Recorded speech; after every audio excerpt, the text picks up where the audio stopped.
thank you folks that are in person for coming out, as well as our guest online.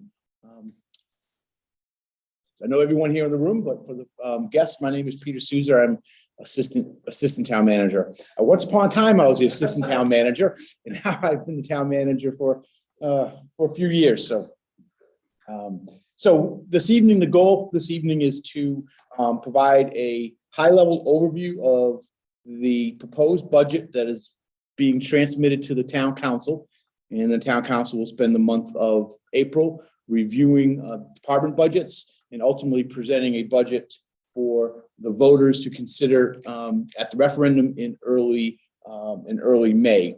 So Scott, if you want to start the PowerPoint presentation, that'd be great. And with us this evening is Scott Colby, who's off camera. Scott is the assistant town manager.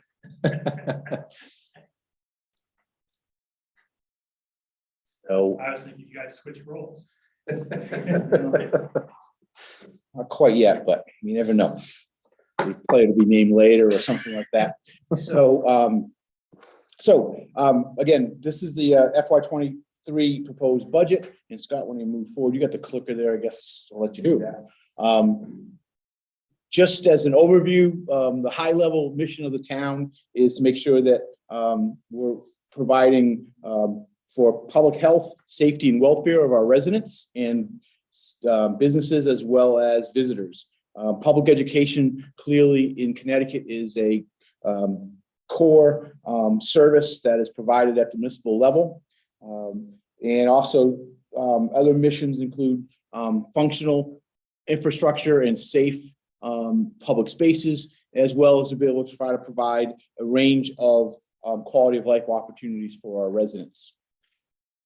You folks have seen this, and many of you are aware of the strong foundation that has been built here in town, all the way from a diverse tax base to a AAA rating, which helps to reduce our borrowing costs. We have strong general fund reserves. There's a number of procedures that have been in place for well over 2 decades, multi-year capital planning program. In the last several years, the town council established a trust fund for our long-term liabilities related to essentially retiree health benefits. And the town council established a reserve fund related to the closure and post-closure monitoring of our landfill on Huckleberry Road. And so I note that because that's that's a long-term liability, and as the laws likely change at the federal level, we'll continue to have responsibilities with the landfill for the duration, if you will. I'd suggest that the budget strengthens our neighborhoods and our families. It provides for leadership and community engagement in a variety of different ways. It puts money towards our efforts to make sure our infrastructure is in sound shape, to make sure that we can serve our business community and our residents, as well as puts additional dollars towards efforts in the area of sustainability and stewardship. This is the image that I like. It shows we're more than just bricks and mortar. We're about the people. We're about residents. You can see here the whole gamut, from our social services department, folks at our schools, our beautiful Northwest Park, our public health department, and obviously some of our traditions. We have, that's a photograph in the center of I believe it was last year's Memorial Day event, and our parade marshal and guest speaker. So getting right to the budget highlights, this budget has a whole host of funding and supports. It includes new monies for volunteer firefighter recruitment and retention programs.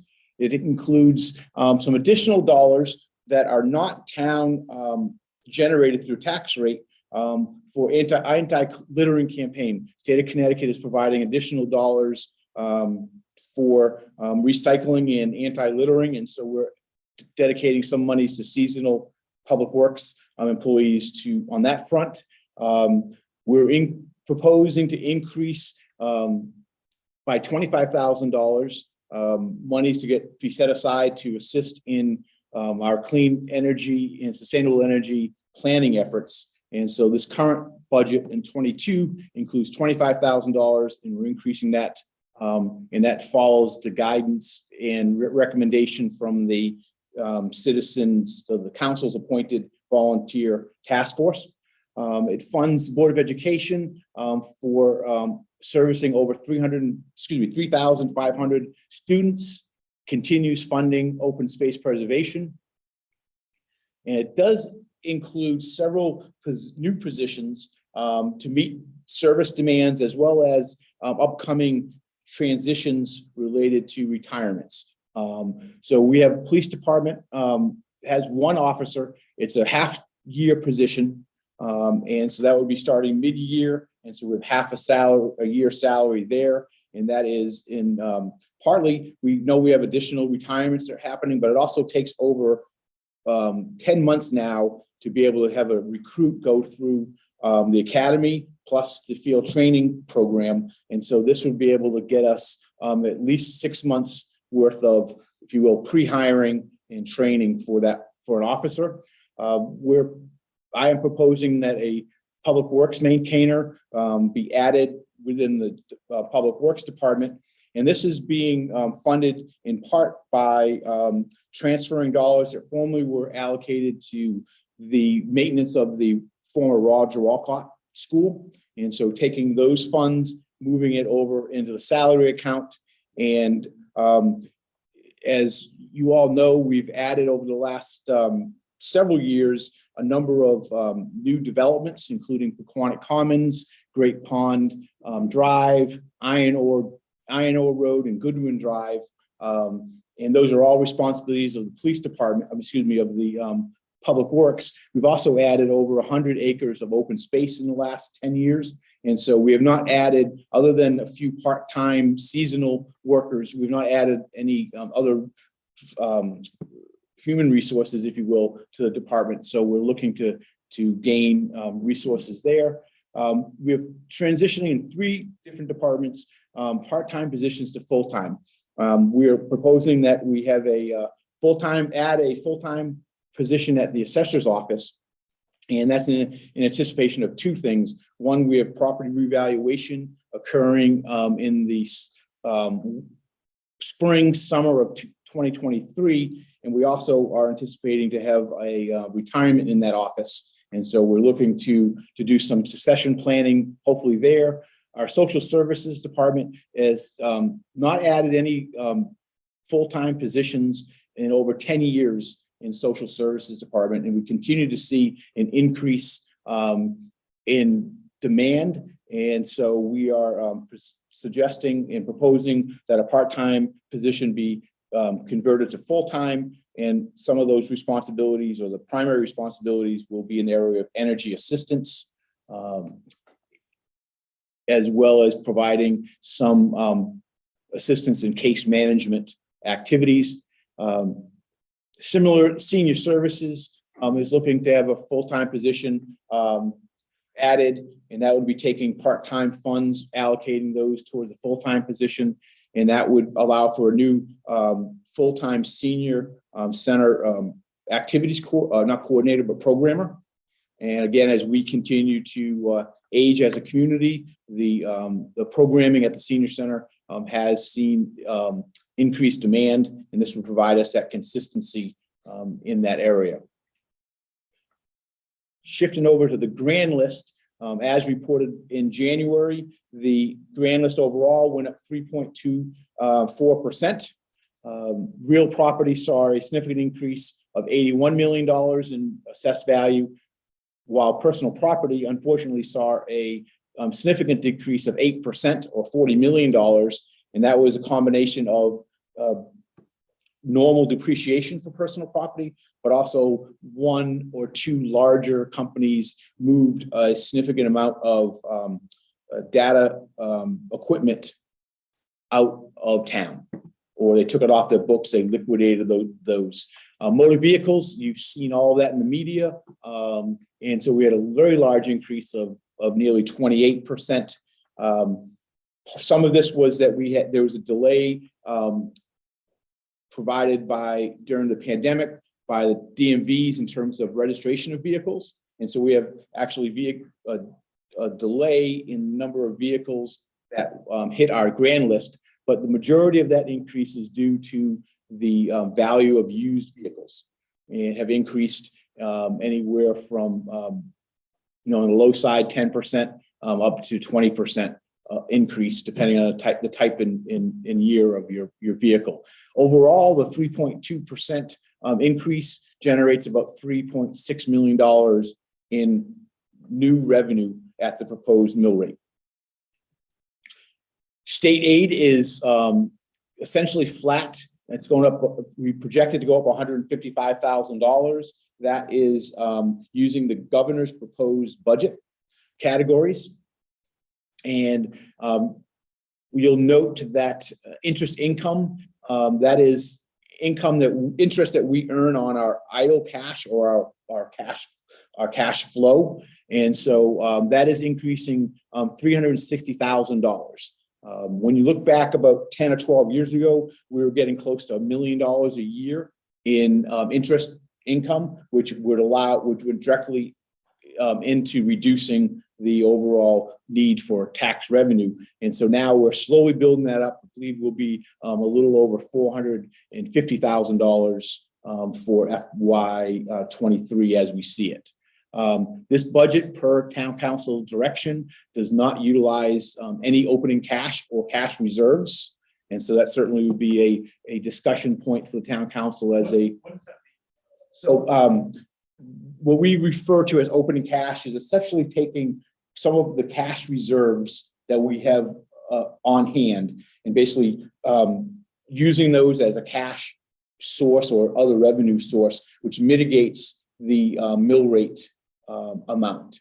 So I'll say historically, at least in the last several years, the town council had been using approximately $900,000 a year in cash, which basically writes down the amount of property tax that needs to be raised. Peter, I assume later on you're going to talk about how much open cash there is and so forth. Yeah. Okay. So we have the cash, but it's just not going. It's not going here. Town council gave a directive either late spring or early summer for staff to present a budget that showed no use of those cash reserves. And so it does become a policy discussion.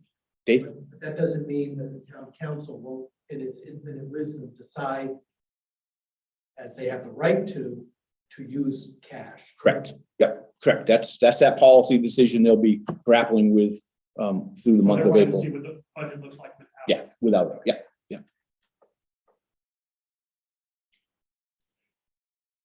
So just a different way of looking at it. Sources of revenue, the two big sources of revenue, as we all know, in Connecticut, we're very reliant on general property tax. There's no other real way of raising money at the local level. So we got about 86% is general property tax. That includes personal property, real estate, and motor vehicle, all put in that category. The next largest slice of the pie, if you will, is state school aid at a little over 9.5%. And those other slivers are a variety of revenues. Either we get from permits, building permits, other small grants. And so that's the, if you will, the recipe in terms of revenues.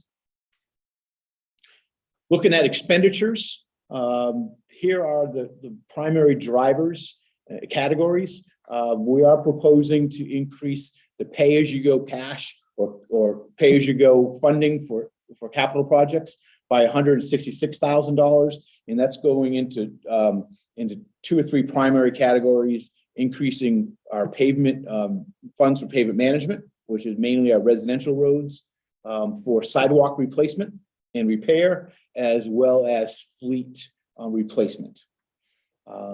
Utilities is largely lumped together. That's all of our electricity, fuel for our natural gas for our buildings, the fuel, diesel, and regular gas. We do use cooperative purchasing arrangements, which increases our buying power. We are locked in on electricity cost for another year, Scott. Yes. So November 20 October of 2023. October of 2023. So that will be, if you look out into FY24 budget, that's going to be a question mark. But we are locked in. And then we do, as I say, we do buy on a cooperative basis with for gasoline and diesel. Those have seen increases, but at least they're not as severe as you and I are seeing at the pump ourselves. Metropolitan District Sewer assessment is that $250,000 is going up after several years of having, I'll say, a soft insurance market. The insurance market is hardening, if you will. And so our workman's compensation and liability is going up about 5%. That is not due to our experience or trend.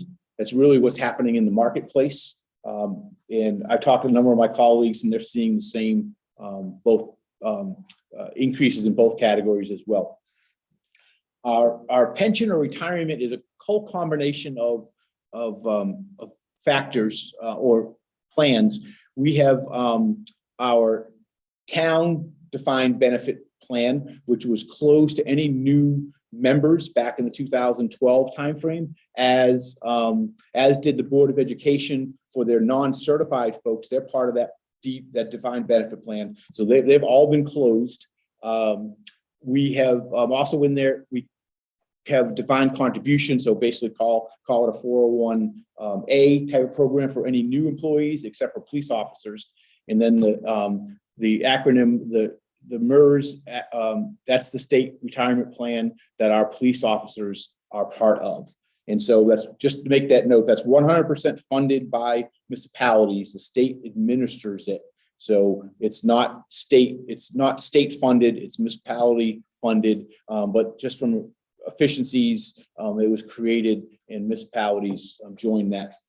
So that's the pension side. We are reducing on our defined benefit plan, we're reducing the expected interest or earnings rate based upon actuarial guidance. We had been at over 7% expected return for a number of years, and we've been incrementally decreasing that by 1/8 each year to get more in line with the actuarial recommendations. And so that's a slight part of that $227,000 increase.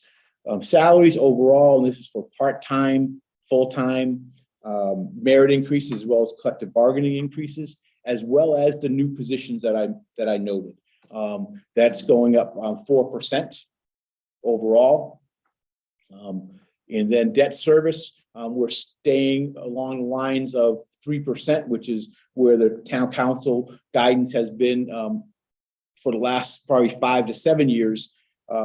We are using, and I'll note, we have a debt service reserve fund, and we're using a portion of that as planned to be able to go towards our debt service. In that way there, we don't have to increase that 3%, greater than 3%. Those funds had been accumulated when the interest rates have been so low, the buyers of our bonds would pay a premium. And so that premium basically is cash, and that allows the buyer of those bonds to get a higher interest rate. When interest rates were 1% or 1.5%, those weren't very attractive. And so they give us a premium. That yield would be somewhere in that 3 to 4%. So what we're basically doing is using that reserve fund, which helps to reduce the annual operating budget increase and allows us to continue to invest in our infrastructure.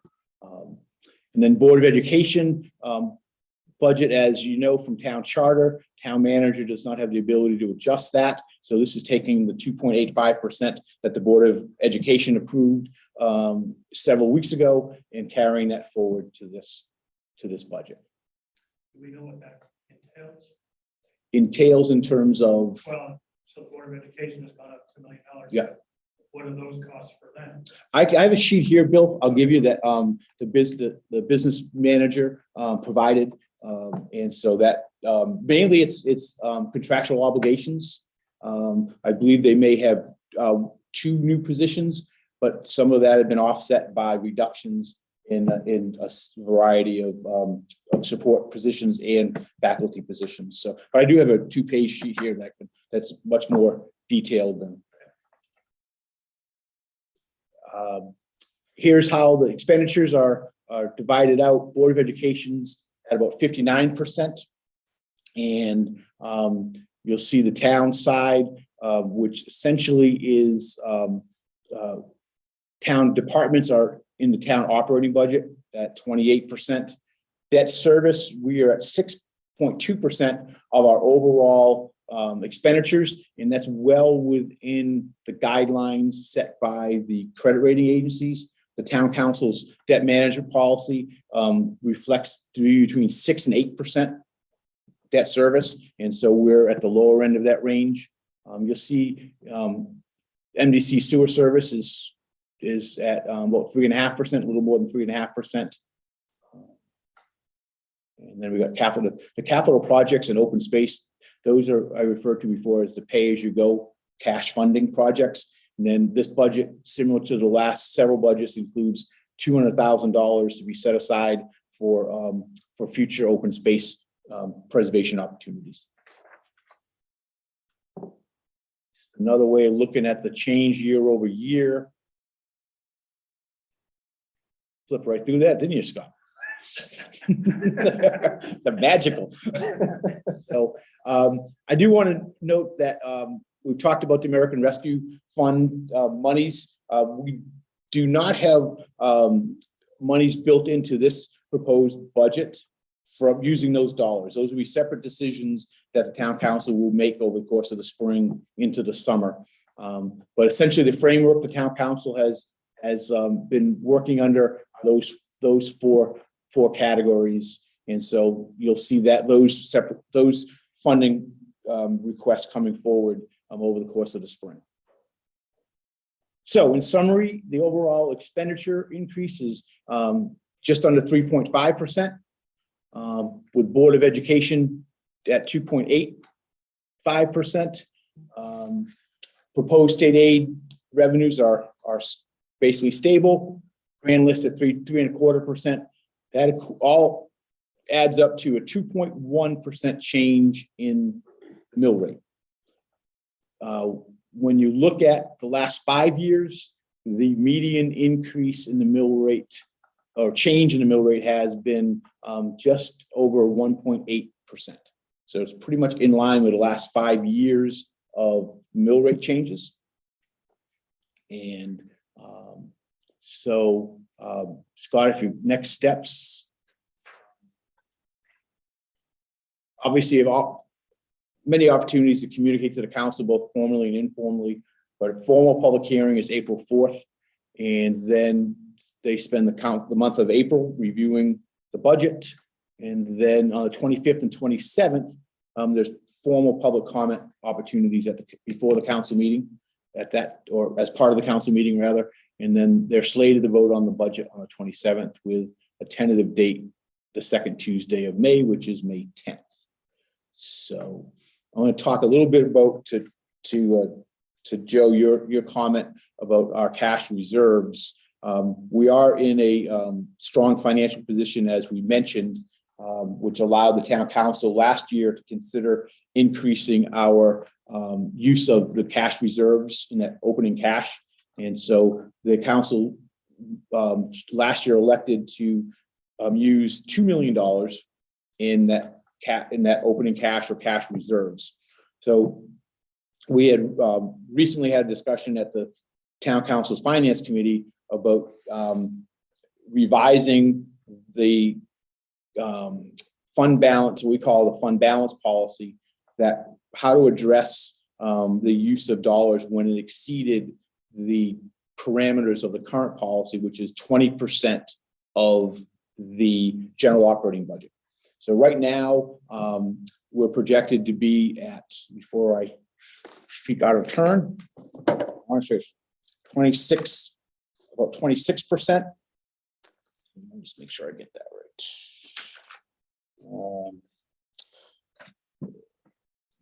if we were not to use any cash reserves for the FY23 budget, we'd be at 25% of the operating budget would be in the general fund unassigned. And so a little bit of background on that. Town council, when we took the public safety complex projects, the fire station on 340 Bloomfield Avenue and the Addison Road Police Station, the town council we knew we were going to bring on a lot of debt, and they wanted to make sure we had reserves to be able to offset that new debt as it came on. We got very favorable construction bids, and we were in that time we were borrowing at a very low interest rate.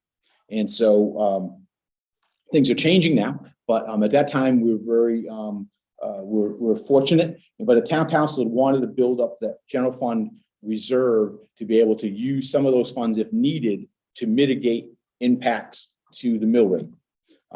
We've not had to do that to the extent that was originally forecast.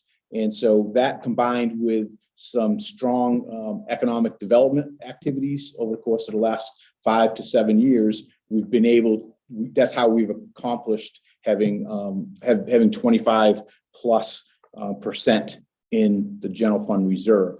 And so so that's a policy discussion. Town staff had suggested a few different ways of using those cash reserves over 20%, and that's a discussion that the council will need to have and make that determination. The challenge, as we can all imagine, is how much to use on an annual basis of that cash reserve, because you basically have to fill that the next year. You have to fill that the next year just right out of the gate. So if the council were to use, go back to their, if you will, their traditional use of about $1 million, that tax increase would, instead of being 2.1%, would be 1.2, be 1.17 if they used $1 million of that. So, so that's, and obviously there's gradations through that. You can do that through, obviously reducing planned expenditures, using more or less of that cash reserves to get to that number. But if they used $1 million, they would go from 2.1 down to, call it 1.2%. So The whole amount in cash reserves projected for promoting. we are projected to be at 32.8%. Excuse me, million. 32.8 million, which is basically 25% of the proposed 23 budget, expenditure budget. So as I said, I think there's a variety of ways of potentially using those funds. One of the biggest question marks that remains is where the real estate market will be when the town needs to do the property revaluation in the summer and fall of 2023. Clearly, housing rate values have increased. They appear to be maybe leveling off a bit as the macro economy takes and the interest rates change. But perhaps even more importantly is how the office market rebounds. To what extent? Right now, there's a significant amount of vacancy within our office products. Our industrial space is doing well in holding its value. It's the office products that are, or locations that are questionable, and so that will be something that and that's hard to project 18 to 24 months out in advance, and what that swing will be between if residential values stay high and commercial values come down, that so-called swing from residential or commercial to residential increases the burden, if you will, on the residential taxpayer portion of the grand list.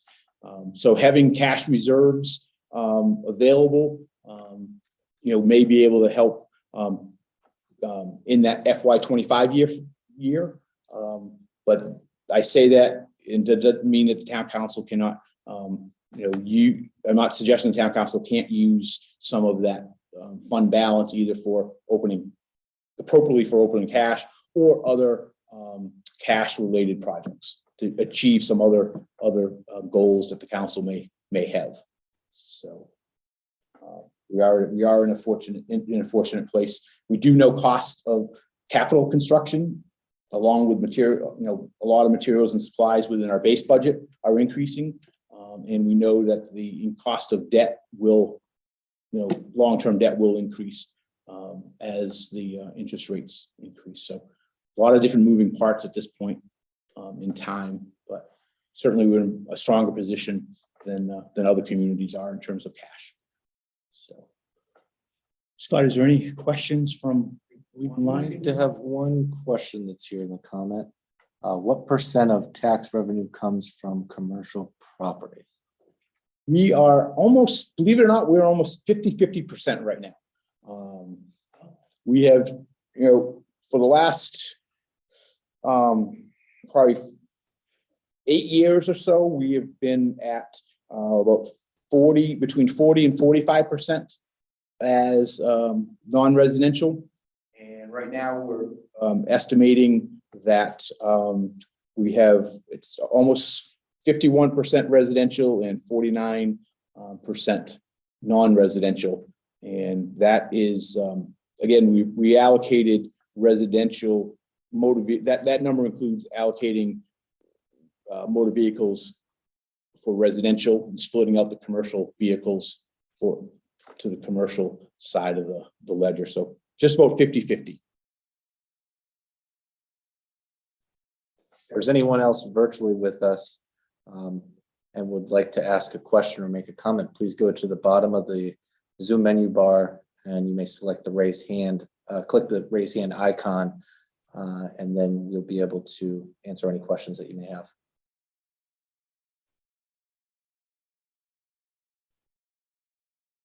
Not seeing anything virtually. Any other questions, thoughts, David? Just want to make sure I have a good handle on, we have a very good bonding rate, financial rates. Both, you mentioned debt service being within that 6 to 8% is thought of as being a good area. We're at the low 6s. What about as to our 20% cash reserves, and we're up to 25? Is 20% just the town council parameter, or is also that a bonding or agency, financial agency number? The credit rating agencies they've slowly increased their parameters, and so right now 15% to 18% seems to be the range that the credit rating agencies are using. Part of that also depends upon the variety of factors. They don't simply use the amount of cash that you have available. They're using the local economy, the household income, they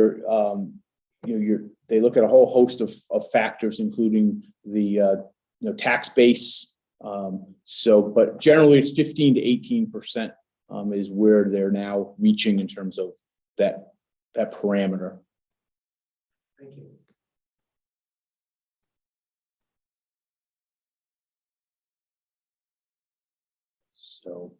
So that's where we stand, where the town manager's proposed budget is at this point. As I said, go to the town council. I believe this budget sets forth a number of advancements in a few areas, particularly in the area of making sure that we have meeting staffing needs and demands and services in several areas. We are, say earlier, I think we have some opportunities to continue the reinvestment in the capital infrastructure of town, either through combination of borrowing and cash financing that will become, as I said earlier, a little bit strained as we go forward because of the upward pressures in both labor as well as cost of materials. But clearly, we have well over $100 million worth of assets in town. And so we've been borrowing, other than the safety complex project, we've basically been borrowing around $6 million a year. We do about $2 million worth of cash financing of projects each year. So we're doing not quite 10% of our overall asset value. So we need to be strategic, but at the same time, I don't think we can take our foot off the gas too much in terms of making sure we're reinvesting, or we'll quickly fall behind without even knowing it. So I'm more than happy to answer any of the questions you have, but otherwise, please feel free to share your comments with all 9 members of your town council. And We do have one more question. We do. that came through. Will International Drive be paved this year? that is a very good question. We are planning to do International Drive using approximately a $2 million grant from the state of Connecticut. There actually will be a special town meeting on this coming Monday evening at 6:45 to approve accepting that grant. This will be I guess I'll call it the northbound side of International Drive. It'll go all the way from Route 20, and this is Route 20 all the way to the intersection with Rainbow Road. And we also have applied for a state grant that hopefully will be awarded, so that a year from now we'll be able to repave the southbound side of International Drive. And so we'll be pursuing both of those. And if the state of Connecticut, if it's approved at town meeting and the state of Connecticut gives us the approval to bid the project, we'll get that out on the street, with hopefully construction starting in July and be completed before the winter. All righty. Well, thank you folks for coming out.